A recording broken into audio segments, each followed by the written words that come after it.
আসসালামু আলাইকুম। আগ্রাবাদ বালিকা বিদ্যালয় অনলাইন ক্লাসে স্বাগতম। শিক্ষার্থীরা সবাই কেমন আছো? ভালো আছো নিশ্চয়ই। ছবিতে তোমরা কি দেখতে পাচ্ছ? আমাদের স্কুলে একটি ডিসপ্লে ছবি। আমাদের জীবনটা ছন্দময় ছিল। আমরা স্কুলে যেতাম, লেখাপড়া করতাম, খেলাধুলা করতাম, ক্লাস করতাম। গত ১.৫ বছর সেই ছন্দগুলা পতন ঘটেছে, গৃহবন্দী হয়ে টেকনোলজি ঘাড়ে চেপে বড় হচ্ছি আমরা।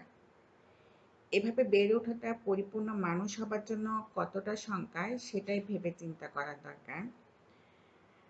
এই দুর্যোগ কেটে যাক, আমাদের সন্তানেরা স্বাভাবিক সময় পার করে মানুষ হয়ে উঠুক, এই প্রত্যাশায় আজকে আমি আমার ক্লাস শুরু করছি।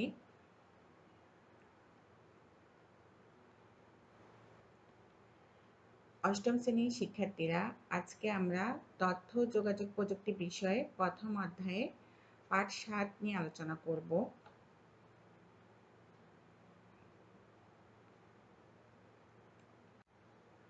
প্রথম অধ্যায় পাঠ ৭ হচ্ছে গবেষণায় আইসিটি।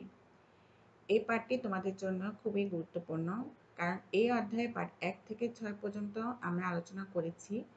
ওই পাঠগুলো মোটামুটি পড়লেই তোমরা লিখতে পারবে, কিন্তু এই পাঠটি তোমাদের জন্য গুরুত্বপূর্ণ এই জন্য কারণ এই পাঠ থেকে অনেক ঘুরিয়ে পেঁচিয়ে প্রশ্ন করা হয়। তাই এই পাঠটি যদি তোমরা ভালোভাবে না পড়ো বা না বুঝো, তাহলে সঠিক উত্তরটি দিতে পারবে না।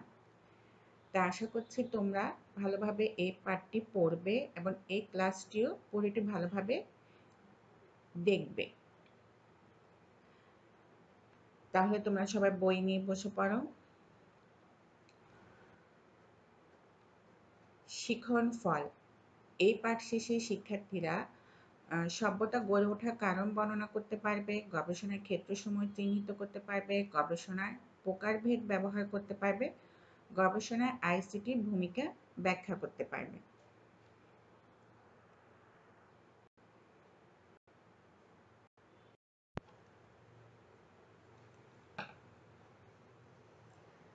তোমরা বইয়ের ১৪ পৃষ্ঠায় যাও। দেখো পাঠ ৭-এ সভ্যতা ক্রমান্বয়ে এগিয়ে যাচ্ছে, যা সম্ভব হচ্ছে মানুষ নতুন কিছু বের করার আগ্রহ ও গবেষণার পরিপ্রেক্ষিতে। আমরা যে সভ্যতা ধীরে ধীরে এক ধাপ থেকে আরেক ধাপে এগিয়ে যাচ্ছি, এটা কি কারণে হচ্ছে? মানুষের আগ্রহ ও গবেষণার কারণে। তোমরা নিশ্চয়ই অনুমান করতে পেরেছ, তথ্য প্রযুক্তির কারণে এই গবেষণার জগতে শুধু যে একটা বিশাল উন্নতি হয়েছে তা নয়, বলা যেতে পারে এখানে সম্পূর্ণ নতুন একটা মাত্রা যোগ হয়েছে। মানুষ এখন সাহিত্য, শিল্প বা সমাজবিজ্ঞান অথবা গণিত, প্রযুক্তি আর বিজ্ঞান যা নিয়ে গবেষণা করুক না কেন, তারা কম্পিউটার এবং তথ্য প্রযুক্তির সাহায্য ছাড়া সেই গবেষণার কথা চিন্তাও করতে পারে না। দেখো, ল্যাবরেটরি এক্সপেরিমেন্ট করার পর সবসময় তার তথ্য কম্পিউটার দিয়ে প্রক্রিয়া করতে হয়। তাহলে আমরা কি দেখতে পাচ্ছি? সাহিত্য, শিল্প, প্রযুক্তি, বিজ্ঞান যেখানে যা বিষয় নিয়ে গবেষণা করা হোক না কেন, সেক্ষেত্রে আমাদেরকে কম্পিউটার ও তথ্য প্রযুক্তির সাহায্য নিতে হবে। কম্পিউটার ও তথ্য প্রযুক্তির সাহায্য ছাড়া আজকাল আমরা গবেষণা চিন্তা করতে পারি না। এর ব্যবহারগুলো তোমরা এর পরবর্তী স্লাইডে দেখতে পারবে।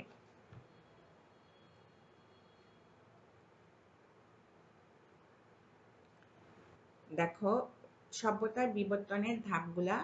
প্রথমের দিকে মানুষ কি করতো? গুহায় বাস করত। তারপর তারা কি গবেষণা করে কি আবিষ্কার করলো? আগুনের ব্যবহার আবিষ্কার করলো, আগুন আবিষ্কার করলো।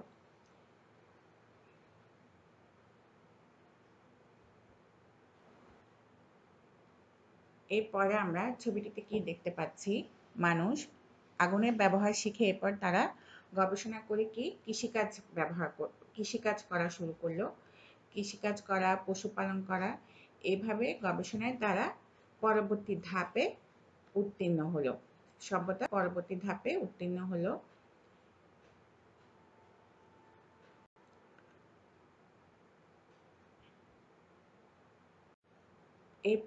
এরপর মানুষ কি করলো? ছবি এঁকে লিখন পদ্ধতি আবিষ্কার করলো। দেখো, সভ্যতা আরেকটি ধারা বিবর্তন হলো। মানুষের সভ্যতা একটি একটি ধাপ কিন্তু উন্নতি হতেই থাকলো। এরপর মানুষ লিখন পদ্ধতি আবিষ্কার করলো।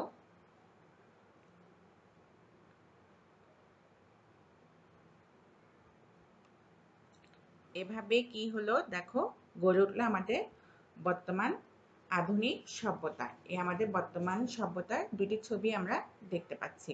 তাহলে সভ্যতার বিবর্তনগুলো কিভাবে হলো তোমরা তার ছবির মাধ্যমে খুব ভালোভাবে বুঝে গিয়েছো।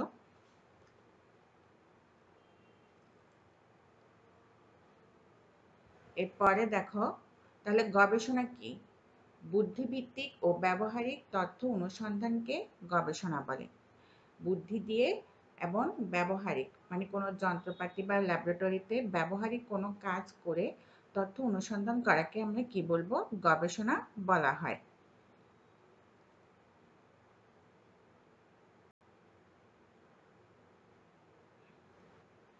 তাহলে গবেষণার ক্ষেত্রসমূহ ও আইসিটি, এখন কিন্তু সকল গবেষণায় আইসিটির উপর নির্ভরশীল। তো কি কি গবেষণার ক্ষেত্রসমূহ, কি কি গবেষণা আছে সেগুলো আমরা একটু দেখি। দেখো, প্রথম হচ্ছে কি শিল্প গবেষণা। এরপর দেখো সাহিত্য গবেষণা, তাও কিন্তু আমাদের প্রযুক্তির উপর নির্ভরশীল। চিকিৎসা গবেষণা, এটা তো সম্পূর্ণই প্রযুক্তির উপর নির্ভরশীল। প্রযুক্তি গবেষণা, গাণিতিক গবেষণা, বিজ্ঞান গবেষণা, সমাজবিজ্ঞান গবেষণা, এগুলো সবকিছুই কিন্তু এখন আমাদের আইসিটির উপর, তথ্য যোগাযোগ প্রযুক্তির উপর নির্ভরশীল।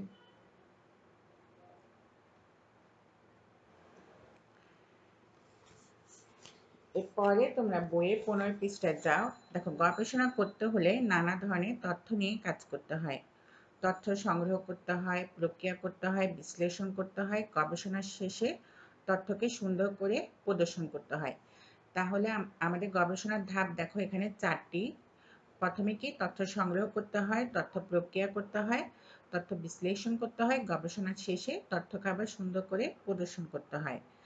আগে সবসময় এই কাজগুলো মানুষ দৈহিক পরিশ্রম করে করতে হতো। কম্পিউটার চলে আসার পর এগুলো আর নিজের হাতে করতে হয় না, মানুষ কম্পিউটার ব্যবহার করে করতে পারে।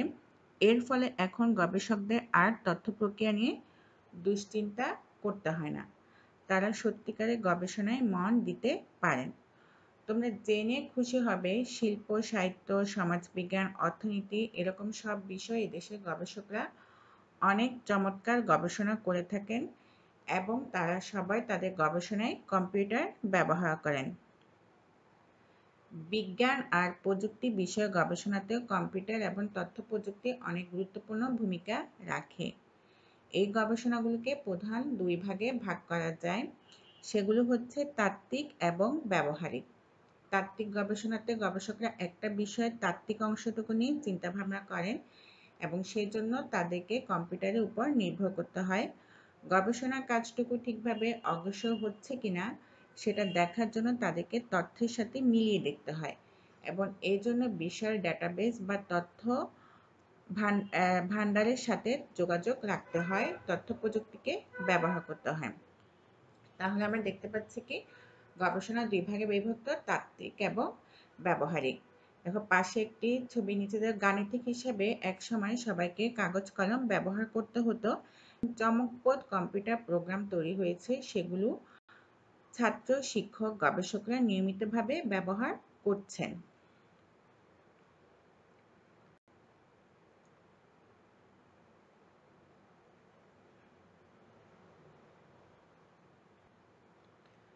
গবেষণার প্রকারভেদ, তাত্ত্বিক, ব্যবহারিক।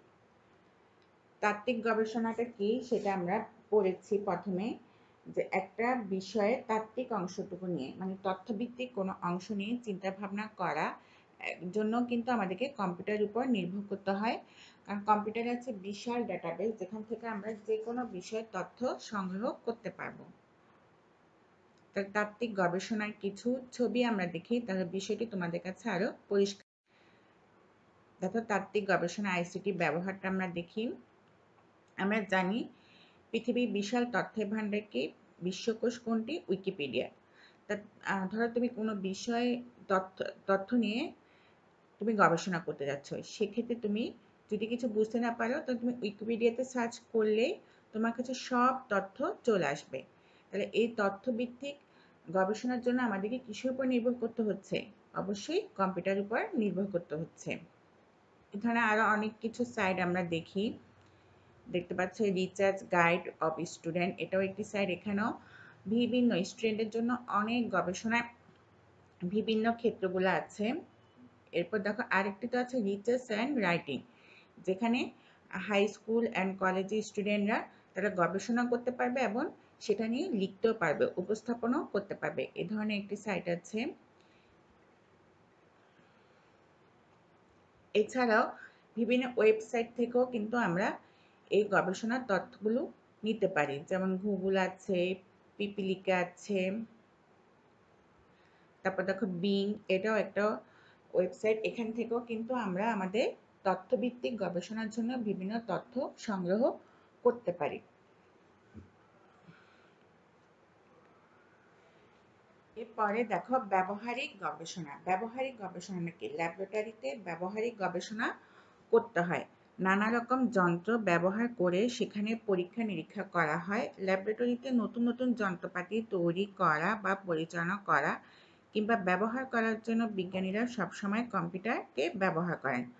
মোটামুটি অবধারিতভাবে বলে দেওয়া যায়, একটি যন্ত্র থেকে তথ্য নিয়ে সেটা প্রক্রিয়া করার জন্য সবসময় কম্পিউটার ব্যবহার করা হয়। তাহলে ব্যবহারিক গবেষণাকে ল্যাবরেটরিতে বা বিভিন্ন যন্ত্রপাতি নিয়ে যে গবেষণাটা করা হয় সেটাকে ব্যবহারিক গবেষণা বলা হয়।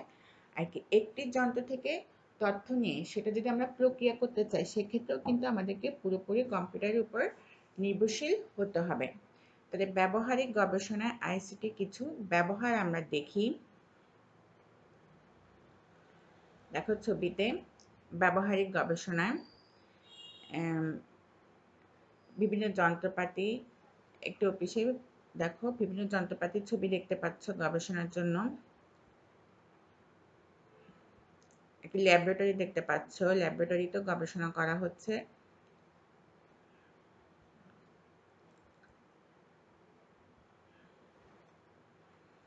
এখন আমরা আলোচনা করব গবেষণার ধাপগুলা।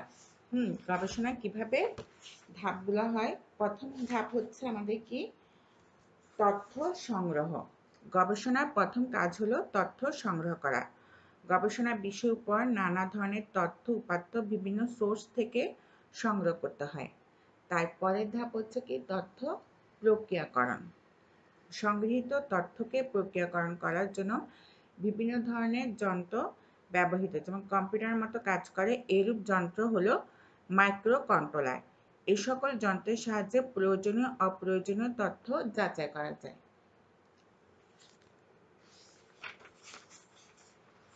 এরপর দেখো তথ্য বিশ্লেষণ। গবেষণার এই ধাপে গবেষকগণ প্রয়োজনীয় তথ্য নিয়ে চিন্তা ভাবনা ও পরীক্ষা নিরীক্ষা করেন, যেমন কোন রোগের জন্য কোন মেডিসিনটি প্রয়োজন ইত্যাদি। এরূপ সিদ্ধান্ত দেওয়া হচ্ছে তথ্য বিশ্লেষণে।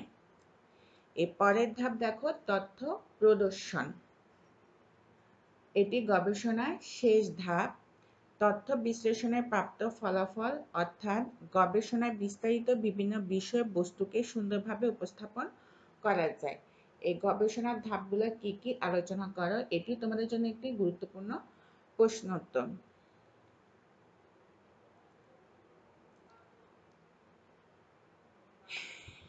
এরপরে দেখো তোমরা বইয়ে 16 পৃষ্ঠা যায়। কম্পিউটার বলতে আমরা চোখের সামনে যে ছবিটি ভেসে ওঠে, আজকাল তার চাইতেও অনেক ছোট কম্পিউটার তৈরি হয়েছে। কম্পিউটারের মধ্যে কাজ করতে পারে ছোট ছোট micro controller, FPGA field programmable grade area, এটা তোমার জন্য একটি গুরুত্বপূর্ণ বহু নির্বাচনী প্রশ্ন, PLA প্রোগ্রামেবল লজিক এরিয়া ইত্যাদি তৈরি হয়েছে। এগুলা কি, FPGA PLA মাইক্রোকন্ট্রোলার হচ্ছে এক ধরনের প্রোগ্রামযুক্ত লজিক চিপ, যেটা কম্পিউটারে মতোই কাজ করে এবং মানে একটা ছোট চিপ যেটা কম্পিউটারের মধ্যে বসিয়ে দিলে খুব দ্রুত অনেক কাজ করতে, সে স্বয়ংক্রিয়ভাবে অনেক কাজ নিজে নিজে করতে সক্ষম হয়। যন্ত্রের ভিতরে সেগুলো বসিয়ে দিয়ে যন্ত্রগুলোকে অনেক স্বয়ংক্রিয় করে গবেষণার পুরো কাজটি অনেক সহজে করে দেওয়া হয়। ব্যবহারিক গবেষণাতে নেটওয়ার্ক ব্যবহার করা যায় বলে বিজ্ঞানের অনেক গবেষণাতে আজকাল বিজ্ঞানীরা আর ল্যাবরেটরিতে বসে থাকতে হয় না, তারা অনেক দূর থেকে পরীক্ষাটি নিয়ন্ত্রণ করতে পারে। মানে ব্যবহারিক গবেষণাতে নেটওয়ার্ক ব্যবহার করার জন্য কি বিজ্ঞানীরা তারা ল্যাবরেটরিতে না বসে থাকে, তারা ঘর থেকে কিন্তু তাদের ল্যাবরেটরিটা নিয়ন্ত্রণ করতে পারে। এই পদ্ধতিতে ভার্চুয়াল ল্যাবরেটরি এর আওতায় পড়ে, সেখানে সত্যিকার ল্যাবরেটরির ন্যায় পরীক্ষা নিরীক্ষা করা সম্ভব হয়। এই যে বিজ্ঞানীরা দূর থেকে বসে ল্যাবরেটরি নিয়ন্ত্রণ করছে, এর নাম কি ভার্চুয়াল ল্যাবরেটরি। এই ধরনের একটি ভার্চুয়াল ল্যাবরেটরির উদাহরণ হচ্ছে কি www.softcare.com। পরীক্ষা নিরীক্ষার জন্য যে শুধু প্রচলিত কম্পিউটার ব্যবহার করা হয় তা না, অনেক সময় বিজ্ঞানীরা আরো শক্তিশালী বিশেষায়িত কম্পিউটারও ব্যবহার করে থাকেন। মোটামুটি এই পার্টটি আমাদের শেষ। এই পার্টটি তোমরা ভালোভাবে পড়বে। আমি এই পার্টে তোমাদের কিছু বাড়ির কাজ রেখেছি, বাড়ি আমরা একটু দেখি। এই পার্ট থেকে প্রথমে তোমরা 15টি বহু নির্বাচনী প্রশ্ন তৈরি করবে, যেমন গবেষণা কি, গবেষণা কত প্রকার। 15টি বহু নির্বাচনী প্রশ্নের মধ্যে আসতে পারে এফপিজি এর পূর্ণরূপ কি, পিআর এর পূর্ণরূপ কি, তারপরে একটি ভার্চুয়াল ল্যাবরেটরি সাইটের উদাহরণ দাও। এরকম করে তোমরা 15টি বহু নির্বাচনী প্রশ্ন তৈরি করবে। আর 3টি বড় প্রশ্ন দিয়েছি। প্রথমটি হচ্ছে কি গবেষণা কি, কত প্রকার, কি কি, তথ্য প্রযুক্তিতে গবেষণার ধাপগুলো বিশ্লেষণ করো, গবেষণার তথ্য যোগাযোগ প্রযুক্তির ব্যবহার লিখো, এফপিজিএ বলতে কি বুঝো। এই 3টি প্রশ্ন তোমরা নোট করে শিখবে। সবাই ভালো থাকবে, নিরাপদে বাসায় থাকবে আর স্বাস্থ্যবিধি মেনে চলবে। এই প্রত্যাশায় সবাইকে ধন্যবাদ। আল্লাহ হাফেজ।